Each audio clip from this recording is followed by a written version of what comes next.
Merci Madame la maire, mes chers collègues. La délibération d'ASES 269 qui nous est proposée concerne l'action de l'association Aurore qu'elle a entreprise auprès des personnes consommatrices de drogues hébergées en hôtel par le SAMU social.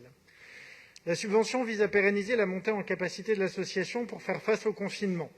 Estimée à 200 personnes en début 2020, ce sont en réalité 426 personnes qui sont actuellement accueillies et accompagnées.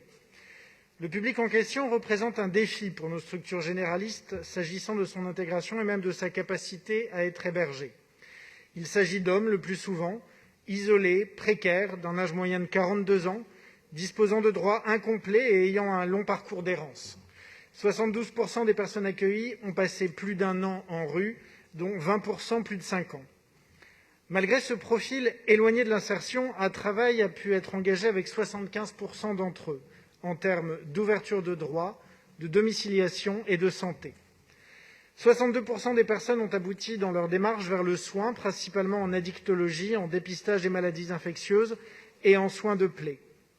Seuls 20% des personnes ainsi accompagnées conservent un problème majeur chronique.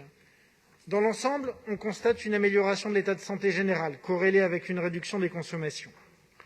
Ces chiffres disent que, même s'il n'y a pas de solution magique, il est possible d'agir efficacement et de rejeter le dogme de la fatalité par l'écoute et le non-jugement, loin de la stigmatisation, en se fondant sur les meilleures pratiques identifiées par la recherche en santé publique.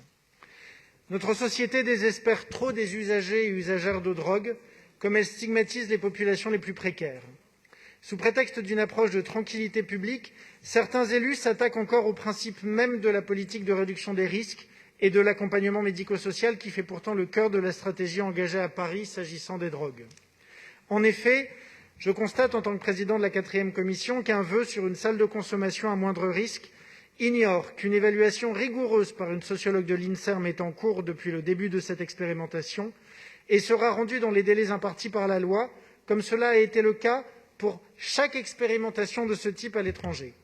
Ce vœu propose, à la place du travail engagé de longue date, notamment avec les parents d'élèves de l'école à proximité, un inventaire à la Prévert de critères d'évaluation au mieux inadaptés, principalement sécuritaires, avec des indicateurs hautement critiquables, au détriment de la santé des usagers, purement réduite à un décompte des démarches de sevrage et du bien-être des riverains, pour lequel un seul et douteux critère quantitatif peut généreusement être décompté.